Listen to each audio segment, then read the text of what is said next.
hacía tiempo, quizás años, en Norteamérica, en una ceremonia de protocolaria de toma de posesiones, hacían años que no se mencionaba a Dios, que no se citaban las escrituras y que no se oraba y que no se hacían afirmaciones tan fuertes como las que se hicieron. ¿Cómo lo ve usted? ¿Ah? Yo preferiría, perdone la expresión, un patán cristiano que un endemoniado dulce y chistoso.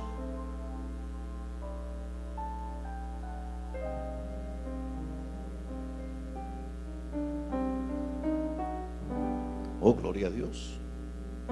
¿Sabe qué dijo este hombre en uno de sus discursos?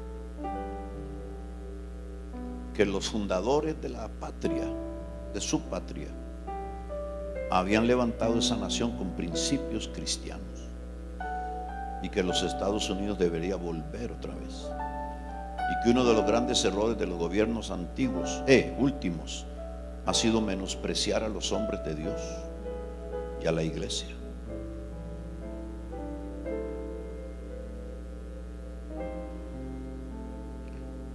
Y a alguien que se atrevió a preguntar de que si se iba a tener un poquito más de cuidado con las expresiones a la gente de otras religiones. Por eso era que se decía ahora las fiestas, se había quitado el decir mucho la Navidad. Entonces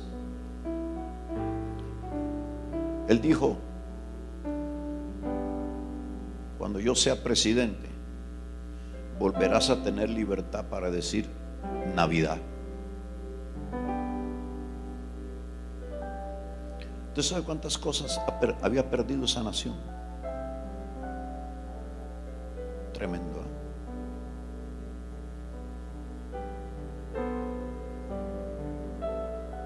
Valores. El hombre mandó quitar la página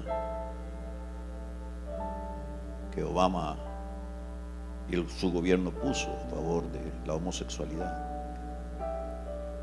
Ya la quitó.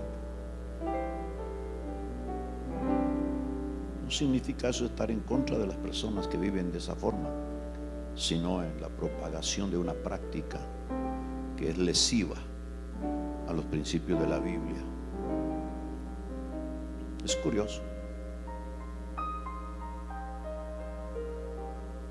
pero van a suceder cosas importantes en los Estados Unidos en estos años que vienen,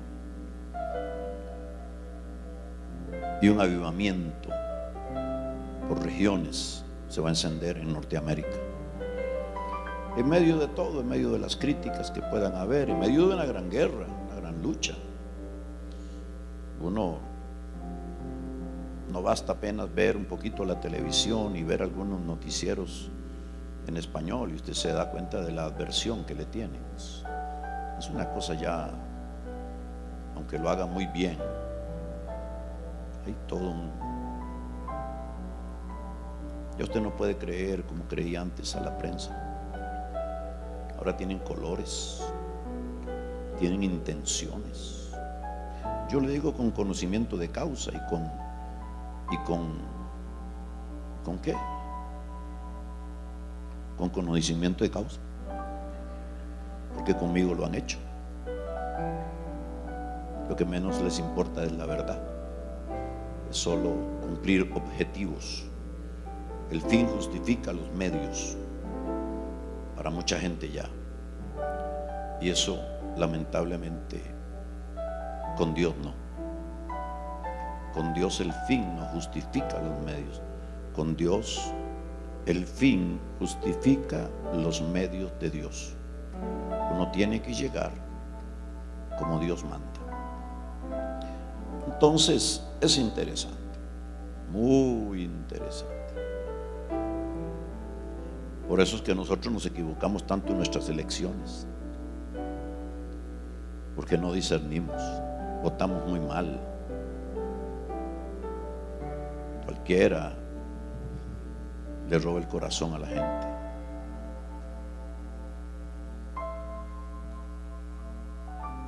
Tremendo.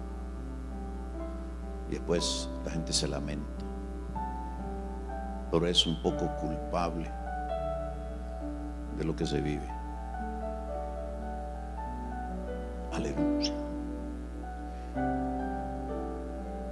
Bueno, ese no era el tema, solo para ponerlo a pensar.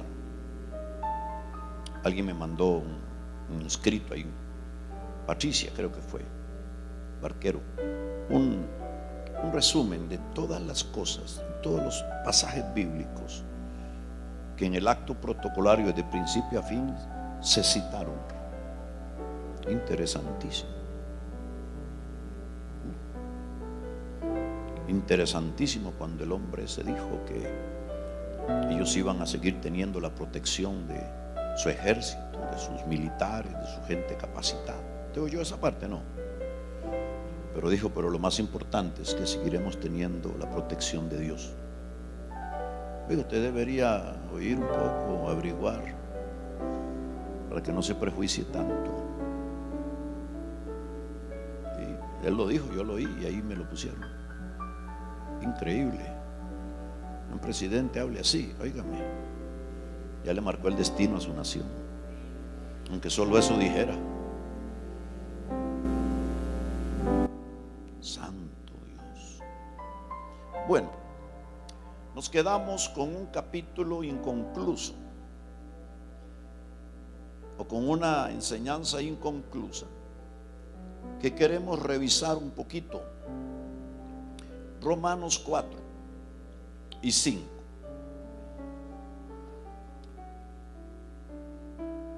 Nos vamos a ubicar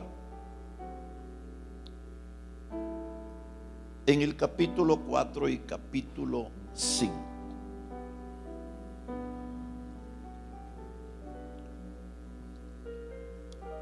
En este capítulo 4 dijimos hace una semana,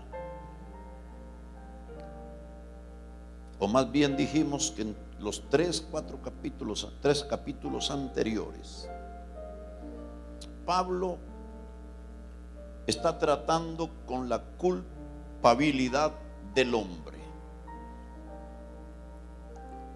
Pablo hace ver cómo los hombres se han extraviado a un punto de pecado impresionante. Leímos ese pasaje y es como retratar al hombre de hoy.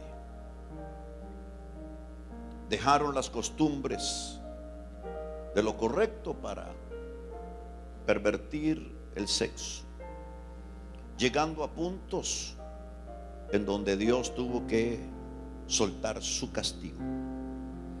Entonces Pablo nos enseña cómo el hombre rechazó a Dios. El hombre comenzó a adorar a las criaturas antes que al Creador, y el hombre se entregó a las pasiones vergonzosas. Pablo está marcando el hecho de que está demostrado en la Biblia que justo no hay ni siquiera un hombre. No hay uno solo que pueda decir: sobre mí no pesa una naturaleza de pecado. Concebidos en maldad por causa del pecado de Adán, todos los mortales arrastran una naturaleza que tiene que ser redimida. Alguien dirá que injusto. Bueno, es la ley de Dios y Dios no es injusto. Adán vino a ser el representante de todo el género humano, y a través del poder de la representatividad en él fuimos representados, y por causa de su caída todos caímos. Eso lo que significa es que cualquiera que hubiera ocupado el lugar de Adán hubiera sucumbido. pero por ser el representante del género humano, él cae. Y en la caída de Adán, en el pecado que entra él marca su salida de la presencia de Dios. Y entonces a partir de ahí el hombre y todos los que surgen de Adán se multiplican, todos estos mortales están destituidos de la gloria de Dios. Sobre ellos pesa, o más bien hay un peso de condenación. Y si no interviene alguien, cuando digo alguien, usted y yo entendemos cualquiera, pero que nadie puede librarlo de la muerte, si no aparecía la forma en que legalmente la deuda que adquiere el hombre por su pecado es pagada. La justicia de Dios, nos enseña la Escritura, demanda la muerte del pecador. Eso significa que si la justicia de Dios no queda satisfecha, entonces el hombre, la única cosa que puede recibir es la condenación y la muerte. Cuando un individuo comete un error en la sociedad y es juzgado y le ponen una condena, merecida condena, dictada por los jueces, cuando él cumple con esa condena, puede que haya una reacción hacia él, porque salió y la gente sabe que cometió un delito, cometió lo otro. Puede ser que le sea difícil, pero lo cierto del caso es que el pasar por aquel presidio hizo que él pagara el precio que la justicia demandaba. Ya no puede ser juzgado por la misma cosa. El precio fue pagado.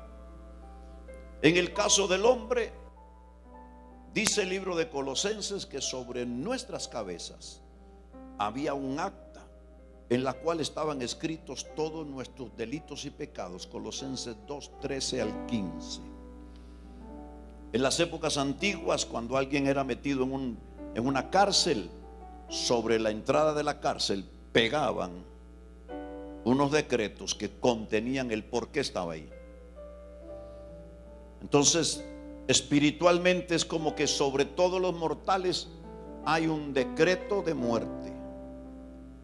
Y dice la Escritura que Jesucristo exhibió públicamente a todo principado y a toda potestad, triunfando sobre ellos en la cruz. Y Él tomó todos los decretos de muerte que había sobre nosotros y los quitó. ¿Por qué? Porque el precio que Él pagó, la sangre que Él derramó, era el único precio que la justicia de Dios aceptaba o aceptaría por el pecado de los mortales.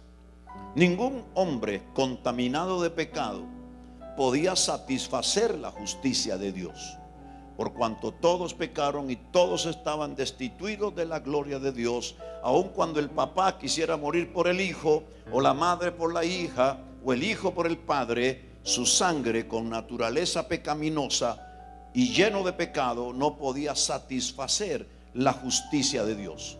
Por eso es que el plan de Dios es tan extraordinario, que Dios, conociendo que no había un mortal que pudiera pagar el precio, entonces Él ideó un plan desde la eternidad, en el cual el Cordero, aleluya, había sido inmolado. Él mismo vendría a este mundo, se metería en nuestro espacio y tiempo a través del vientre de una virgen, que ella aportaría la parte humana, pero aleluya, el santo ser que nacería era engendrado por el Espíritu Santo, para que hombre alguno no metiera su espermatozoide y no desarrollara su naturaleza pecaminosa, para que entonces él fuera verdadero hombre, pero Dios mismo manifestado a los hombres. ¿Cuánto levantan su mano? Dicen gloria a Dios. Por eso cuando él nace, crece, se desarrolla, y va hacia el propósito eterno de Dios, y él muere, no hay nadie que pudiera hacerlo como él. Por eso es que Apocalipsis 5 dice que el que está sentado en el trono levanta su libro sellado con los 7 sellos que hablan de la victoria total sobre el poder demoníaco. Y dice que delante de él desfilan todos los mortales, habidos y por haber, los que podrían estar en los cielos, en la tierra y debajo de la tierra, para ver si eran hallados dignos de tomar el libro, desatar los sellos y consumar los tiempos dentro del programa del Dios eterno.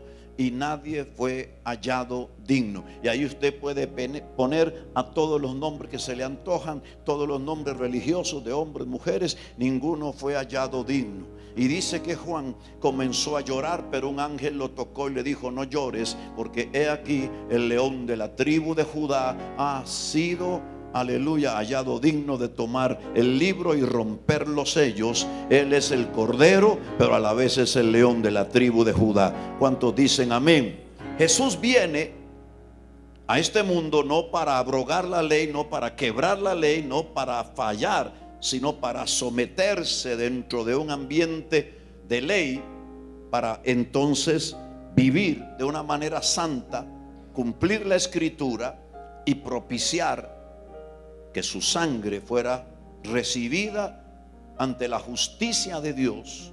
Y por lo tanto el Dios eterno y juez supremo, aleluya, halló esa sangre como precio exacto para limpiar todos nuestros pecados. Y por lo tanto se cumple la escritura que dice: sin derramamiento de sangre no hay remisión de pecados. Por lo tanto, todo aquel que crea en él, aleluya, es limpio de pecados, es redimido en la sangre de Cristo, gloria al Señor, y es salvado y a la vez justificado por la fe. Y por causa de eso tenemos paz para con Dios por medio de aquel que nos amó. Justificado significa que ahora ya no hay deuda, que ahora ya no hay nada que nos esté condenando, sino que ahora Dios nos devuelve a la posición que teníamos antes de la caída. Por eso esta es una devolución de autoridad. Por eso Él dice: he aquí os doy autoridad de hollar escorpiones, serpientes. Es una autoridad que el diablo nunca tuvo, pero nos es dada. Pablo está tratando ese tema, y Pablo, en medio de esto, al mostrar el pecado del hombre, como el hombre que camina bajo la ley del pecado llega a un punto en donde se deprava.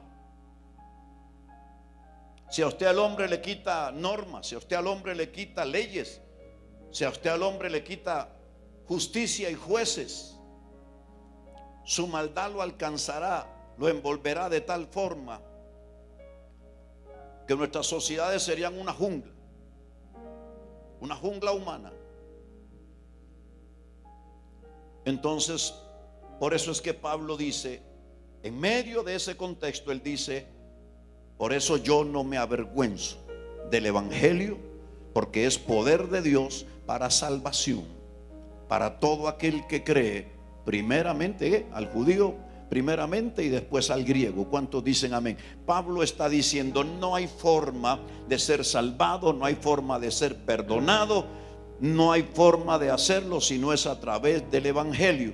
Y entonces Pablo está tratando de bregar con un hecho que está en la mente del que lee, en la mente de lo que leeremos y en la mente de las generaciones. Pablo está diciendo: vienen de un contexto religioso donde la ley era tan importante que caminando bajo preceptos de la ley, cumpliendo la ley, el hombre podía alcanzar misericordia temporalmente.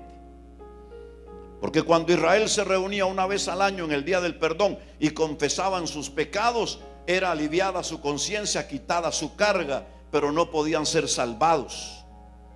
Una vez al año el pueblo venía al sacerdote, mataban el animal, le ponían las manos en la cabeza como un símbolo de que le transferían todos los pecados del pueblo, y ese año el pueblo tenía misericordia de Dios, pero no era una misericordia, o más bien un perdón eterno, sino temporal, que hablaba de que un día, no un animalito como ese, sino que el Hijo de Dios, llamado el Cordero de Dios, vendría para que no el hombre, sino Dios, pusiera todos nuestros delitos y pecados sobre él. Aleluya. Y al derramar la sangre en la cruz del Calvario, entonces fuésemos perdonados, no temporalmente, sino para siempre, de nuestros pecados. Por eso, aleluya, nosotros tenemos ahora vida eterna, no por lo que usted pueda hacer, sino por lo que hizo Jesucristo. Por eso la gente que viene al Señor en ese instante no se perfecciona, sino se matricula en un proceso de cambio, de perfeccionamiento, de moldeo, de purificación, de santificación, de caídas y levantines. Alabado sea el nombre de Dios, porque no es por lo que Él haga, no es por las leyes que Él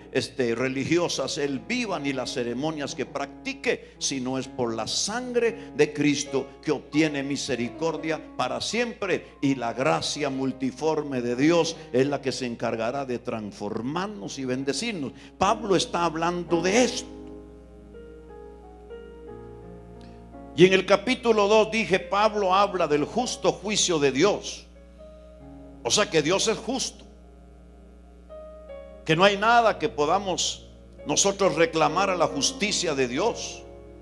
No hay forma de que Dios se equivoque, que Dios falle. Y entonces Pablo empieza a hablar acerca de algo que son las ceremonias, y que la gente, cuando pierde la perspectiva espiritual, cree que las ceremonias religiosas lo salvan. Piensa que los sacrificios religiosos le dan favor con Dios. ¿Sabe? Una de las cosas que yo pienso, es mi opinión, perdone que sea solo mi opinión, porque es que cuando nosotros comenzamos a enseñarle a este continente acerca de dar a Dios ofrendas, y cuando a través de Enlace Dios establece 25 años de telemaratónicas para tratar de sacarle de la cabeza al pueblo que ve su condición de miseria, que nunca está en el bolsillo sino está dentro. ¿Sabe por qué yo creo que la reacción siempre ha sido tan negativa? Yo lo veo desde una perspectiva de uno que nunca fue católico. Yo nunca entendí por qué los católicos le tienen tanto odio a María. Al diablo es a quien tienen que tenerle su cosa. Pero ¿por qué a María? Es el personaje más extraordinario de la Biblia, después de Jesús. Si ella no fuera, entonces ¿cómo? Porque la Virgen concebiría y se llamará admirable, Dios fuerte, Padre eterno, Príncipe de paz, y sobre él el principado. Una joven extraordinaria que debería ser predicada en nuestras reuniones de jóvenes, dispuesta al sacrificio mayor, al vituperio, al escarnio, por causa de cargar el proyecto divino. Ah, no, pero es que los evangélicos le tiran con todo. Y por eso yo creo que en alguna medida todo este asunto de las ofrendas es una reacción de excatólicos que se la pasaron, si es que daban, porque yo conocí a muchos que nunca dieron nada, limosnas y ceremonias. Ahora diga el que está a su lado, no te ofendas, porque si te ofendes todavía tienes una raíz que tiene que ser sacada.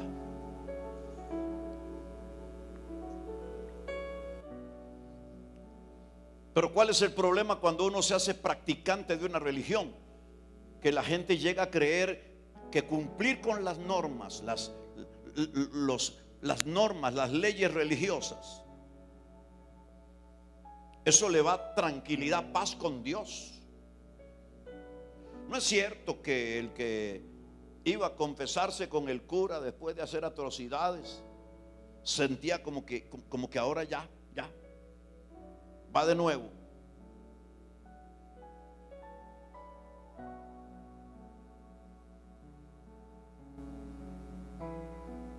Haga tal cosa y será limpiado. Su culpa será quitada si usted hace esto y esto y esto religiosamente. Lo hacía alguno, más de uno. Pero no es mi intención hablar de una religión. Es la tendencia religiosa del hombre no redimido, aferrarse a religión. ¿Sabe qué significa la palabra religión? Viene de la palabra latina religare. Es lo que liga, lo que une, o lo que pretende ligar, en este caso, con Dios. Entonces se inventan una cantidad de cosas y la gente piensa que siguiendo esto va a tener paz con Dios. Y los judíos, por venir de un contexto pagano, a través de Abraham, quien en Dios escoge para traer un cambio en la cultura de la humanidad, establecer una cultura de reino y con su descendencia una nación escogida, pero una nación que viene de un padre a quien se le revela que no hay dioses sino uno solo Dios, y él enseña a sus hijos y a los hijos de sus hijos en el camino de adorar a Jehová. Por lo tanto, cuando Israel surge en el contexto de las naciones, es una nación monoteísta. ¿Qué significa eso? Que adora un solo Dios, el único Dios verdadero. ¿Cuántos dicen aleluya? Y ese Dios, a través de Moisés, les entrega normas, preceptos religiosos que van a provocar en ellos un cambio y una forma de vida basada en principios de reino, hasta que todos los anuncios proféticos se vengan a cumplir. Y para que las leyes ya no estén más en la mente o escritas en las paredes, como dijo el profeta Jeremías, sino que un día Dios escribiría las leyes en el corazón. Ya no se trata de no tomar porque me hace daño o porque está escrito ahí que es malo tomar. No, ya no tomamos licor, no nos emborrachamos, porque tenemos adentro algo escrito que, aleluya, nos da la fuerza, nos da la seguridad, la tranquilidad para decidir: esto ya no va conmigo, esto ya no es para mí. Hay una ley adentro, pero no está afuera. Entonces, cuando Pablo está tratando con el tema, está tratando de un acto dentro de las normas o ceremonias, y es la circuncisión. Que después que Dios trata con Abraham y hace un pacto con Abraham, le pide que, como evidencia del pacto, como evidencia de su sometimiento, como evidencia de su entrega, ahora él dé un paso que tenga una marca físicamente visible, y que los nacidos en su casa y su parentela tengan esta marca, y de ahí en adelante los varones, que sea una marca nacional, una marca, aleluya, que evidencie que estos traen una sangre escogida de reyes y sacerdotes, una nación. Y esa marca viene a través de la circuncisión, el corte en el miembro viril, como evidencia. Y cuando Israel se desarrolla, vienen las leyes de Moisés, leyes para purificarse, leyes para ofrendar, leyes para que una familia pudiera obtener esa paz, esa carga de conciencia quitada a través de un sacrificio, a través de el pobre entregar en el altar una tórtola, un palomino o unas tortas amasadas con harina y aceite, si es que no tenía dinero. Pero el rico, una vaca alazana. El menos rico, una oveja. Pero aun cuando estos sacrificios traían un cambio en su conciencia, no podían salvar al hombre. Entonces Pablo está tratando con el tema de la circuncisión, cómo al cabo de los siglos cambió de propósito. Y entonces el que era circuncidado se consideraba pueblo escogido, aunque no viviera como pueblo escogido. El que era circuncidado, por cuanto eso marcaba, denotaba que era israelita, aunque viviera perdidamente, pensaba que esa marca ya le daba delante de Dios una justificación.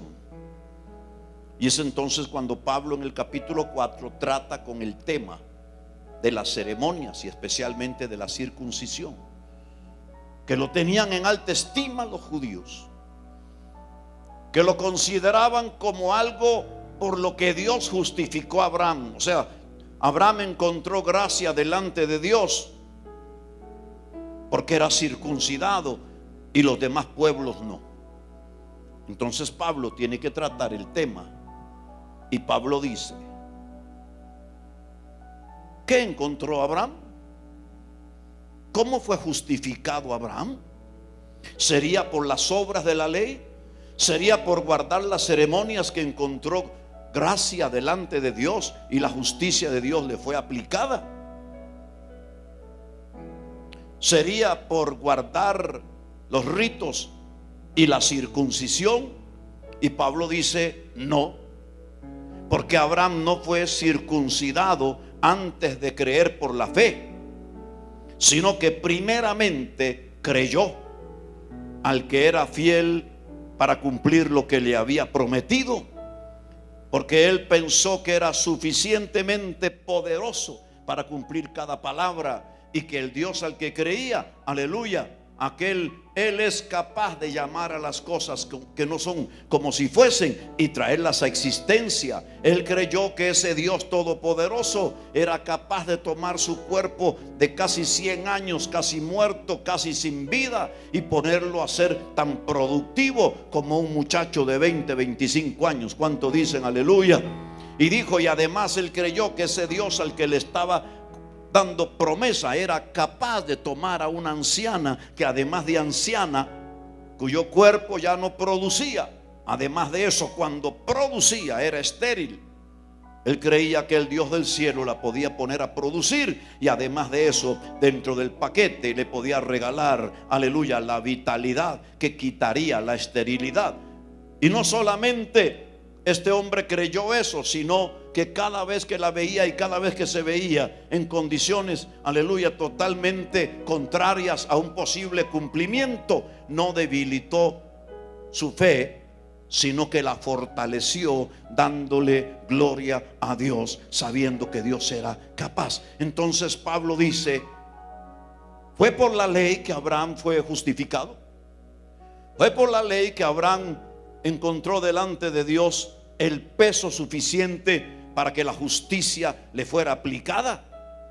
Y él dice: no, no fue por las obras de la ley y no fue por la circuncisión, porque la circuncisión vino como una demanda por causa del pacto, como una marca, porque sería un símbolo de la circuncisión que un día Dios haría, no en el prepucio del hombre, sino en el corazón de hombres y mujeres que creyeran en el poder del evangelio y serían circuncidados, no en el miembro viril del varón, sino en el corazón. Y eso se evidenciaría como marca el fruto de una vida consagrada para Dios, haciendo una diferencia entre la vida sin Cristo y la vida con Cristo. Ahora, yo pregunto a usted: puede ser que usted todavía guarde sus cositas de carácter. Puede ser que usted todavía discuta, tenga sus cositas en la casa. Puede ser que usted se sigue equivocando. Ahora, si usted no se equivoca, por favor, póngame la mano en la cabeza. Usted debe ser un ángel. Uno puede seguir fallando en el recorrido, ¿ah? Se le estalló una llanta en la carretera, hay que ponerle combustible porque se le acabó, hay que echarle agua porque hay mucho calor, hay que revisarle el aceite, hay que revisarle el airecito a las llantas en el camino. Pero usted y yo no creo que no podamos decir que desde que Cristo vino a nuestras vidas, algo nos pasó en el corazón y muchas cosas comenzaron a cambiar Eso significa que usted fue circuncidado no en la carne, sino en su espíritu. Y el fruto de su vida, que lo ve el vecino, lo ve el papá, lo ve el abuelo, lo ve el esposo, lo ve la esposa. Alabado sea el nombre de Dios, santo Dios, hermano. Cuando a mí Dios me alcanzó y fue saliendo de curso universitario. Y después de mis vacaciones, cuando yo entré, yo era otro. Me miraban y decían: qué raro. Ya no le gusta el guaro. Ya no le gusta él. Ya no habla tan mal hablado como antes. Oiga, algo le pasó. Y me decían algunos: solo porque lo veo, lo creo. Pero algo tiene que haberte pasado de verdad para que te cambiaran así. Yo quiero oír de eso. Yo quiero que me lleves a esa iglesia, porque estoy cansado de vivir como vivo. No es cierto que usted puede decir: a mí sí que me cambiaron. Y si a usted no lo han cambiado todavía como usted quisiera, espérese, porque usted entró en una matrícula con beca y todo, aleluya, y Dios lo va a cambiar. Alabado sea el Señor. Usted va a entrar en una vía de cambio sorprendente. ¿Cuántos dicen amén? ¿Cuántos dicen aleluya? Ahora yo les recomiendo, mueva su mano, no se resista, porque igual lo van a cambiar, lo van a transformar, igual lo van a pasar por la licuadora, alabado sea el nombre de Dios, igual lo van a pasar por el molino, igual lo van a pasar por la trituradora de olivos, porque solo triturando la oliva el aceite va a salir. ¿Cuántos dicen amén? Ahora mire a alguno y dígale: yo creo que tú estás pasando por la trituradora. Te veo cambiar. Bueno, ese no es mi tema. Mi punto es que en el capítulo 4 Pablo está hablándonos claro y nos dice lo que provocó que la justicia de Dios se le aplicara a Abraham. Fue la fe. Fue que él creyó. Ahora, aquí entre usted y yo, posiblemente Abraham no era muy bueno para la religión. Porque ya él había empezado a caminar con Dios. Y cuando usted tiene una relación muy cercana con Dios, usted, la religión no lo satisface. Y dice que Abraham dijo: lo dejo todo y voy a caminar en fe, buscando una patria, buscando una ciudad cuyo arquitecto y constructor es Dios. Él creyó. Oigan, hay que ver la parte positiva de lo que Roberto hablaba. Roberto decía que no basta una palabra, sino que uno tiene que hacer las acciones de fe. Bueno, Abraham tuvo una palabra. 20 años más o menos antes de que se cumpliera el nacimiento del hijo. Pero ya era un hombre muy mayor. Le creyó a Dios. Creyó que podía cambiar a su mujer, que podía hacerla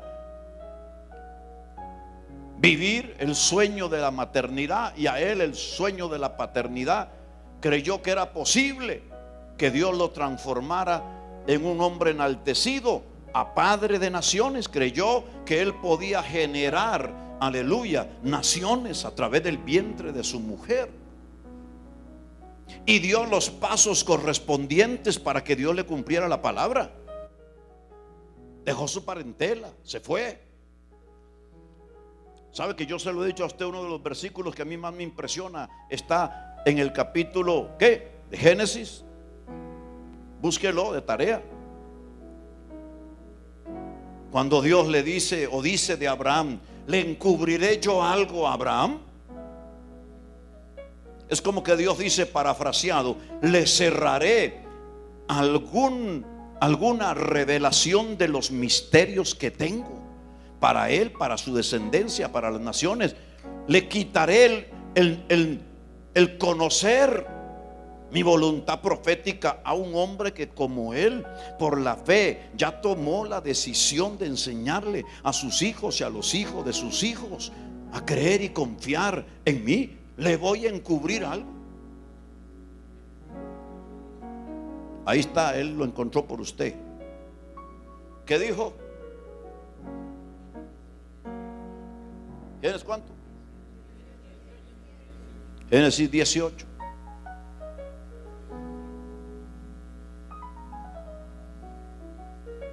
Una de las cosas que yo creo personalmente, es mi opinión personal, mi fe personal más que opinión, es que en el momento en que uno decide enseñarle a sus hijos los caminos del Señor, a usted la voluntad profética de Dios le es revelada. ¿Cuánto levantan sus manos? Porque ya no sé lo que estoy hablando. Me salí de lo que era, de lo que iba a decir. No, ahora me he salido. ¿Qué es lo que Dios puso en la balanza de la justicia para justificar a Abraham? ¿Las obras de la ley, la religión o la fe? La fe en Dios y en su poder. Pero para cerrar el tema, en los versos que siguen a lo de la circuncisión que tocamos hace 8 días, Dios dijo que todo esto que Abraham vivió, todo lo que él creyó, iba a servir para que su descendencia heredara la promesa. Y vea si el tipo creyó profundamente que en el libro de Hechos capítulo 3 verso 15 en adelante, cuando habla de la restauración de todas las cosas, en esos versos ahí, en uno de esos dice que ustedes y yo somos la descendencia de Abraham por la fe.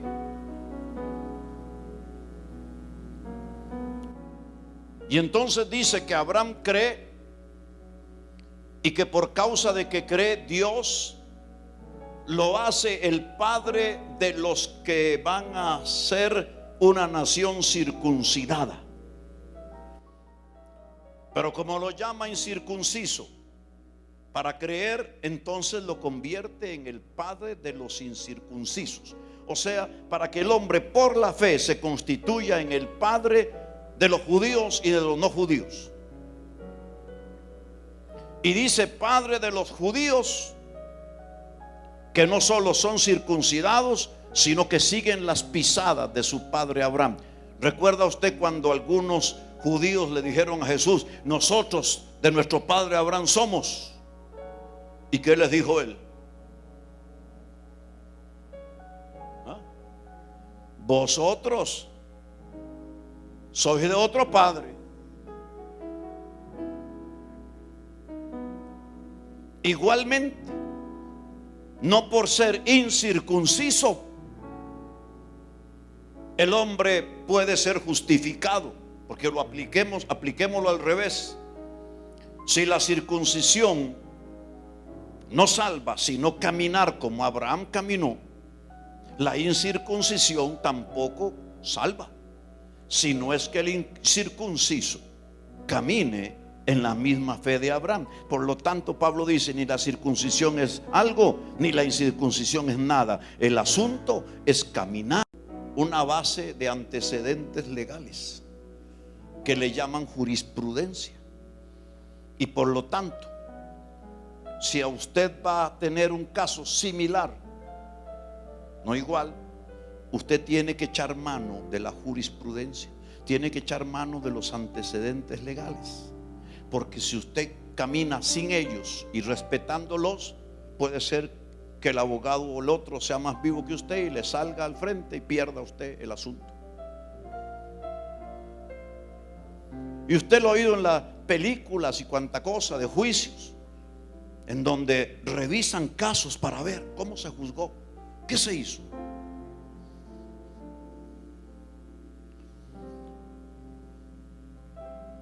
Si Dios resucitó a Lázaro ya usted no puede decir nunca más que Él no puede resucitar a un muerto, porque Él creó un antecedente bíblico legal para decirle a todo aquel que cree y recibe una palabra que usted puede levantar un muerto si Él lo determina. ¿Cuánto levantan sus manos al cielo? Si uno se encuentra paralíticos en el camino, usted no puede tener la duda en el corazón de que Dios no lo puede levantar, porque si Él ya lo hizo y lo dejó registrado, eso significa que Él lo volverá a hacer de la misma manera, porque si no, no sería Dios. En Él no hay mudanza ni sombra de variación. ¿Cuántos dicen amén? Si usted se encuentra al pecador más empedernido y usted dice, no, este es demasiado pecador, Dios no lo puede salvar, entonces usted tendría que quitar de la Biblia el pasaje, aleluya, de Zaqueo, un publicano considerado traidor, vendepatria, estafador de la gente, y el Señor se le metió a la casa y lo salvó. Y si Él lo hizo así, Él salvará a cualquiera. ¿Cuántos mueven sus manos al cielo? Dios va a hacerlo otra vez. Podríamos seguir aquí toda la noche, pero cada pasaje de la Biblia no es una historia para que se la cuente a los niños. Es un fundamento de fe. Si Él lo hizo, lo hará otra vez. Él es el mismo ayer, Él es el mismo hoy, Él es el mismo por los siglos.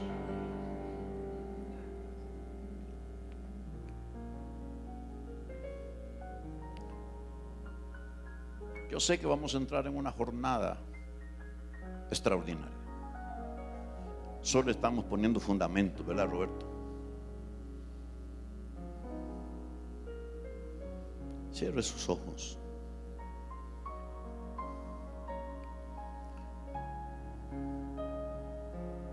Como siempre, vendrá la gente que dice, ¿y por qué en esta noche sanó a 50 y aquellos días no? Pues no sé. ¿Qué le voy a decir? Dios sabrá. Pero el hecho de que sanó a los 40 y a 10 no, no me da a mí el derecho para negar que Dios puede sanarlos. Y muchos se sorprenderían si camino a la casa lo sana, o cuando se levantan de la cama el paralítico que no se sanó en el culto, se levantó. Entonces, lo que no ocurre, o para lo que no ocurre, Dios tiene una explicación. Quizás mañana te la dé, pero eso no significa que usted no tenga que predicar que puede hacerlo para cada uno, porque todos los que tocaban el borde de su manto eran sanados, y eso es un antecedente bíblico legal que dice que todo el que toque el borde del manto del Señor se expone a que su poder fluya y lo sane. ¿Cuántos dicen aleluya? Por eso dice, y de cómo Jesús de Nazaret anduvo ungido por el Espíritu Santo, haciendo bienes y sanando a todos los oprimidos por el diablo. No dice a unos cuantos, dice a todos los oprimidos por el diablo. Eso significa que si vienen oprimidos por el diablo, usted tiene que predicar que no a unos cuantos, sino a todos los puede sanar y los puede liberar, porque Él lo va a hacer de la misma manera. ¿Cuántos dicen gloria a Dios? Santo es el Señor. Mueva sus manos, haga algo, diga gloria a Dios. Diga, este mundo necesita una hora nueva de milagros, una hora nueva de fe. Necesitamos llenarnos de la fe, del conocimiento, aleluya, de que Dios puede hacerlo de la misma manera. Gloria al nombre de Jesús. Estamos también entendidos que la soberanía de Dios se atribuye a, decisiones que solo a Él le competen, porque esto sí, porque esto no. Pero nuestro deber es predicar que todos pueden ser sanados, todos pueden ser salvados, todos pueden ser liberados. A todos, aleluya, les es enviado el mensaje y la palabra. Por eso Pablo lo dijo: no me avergüenzo del evangelio, aleluya, porque es poder de Dios para salvación, para sanidad, para restauración de todo aquel que cree. Y si alguien cree, aleluya, Dios lo va a hacer de la misma manera. Gloria a Dios.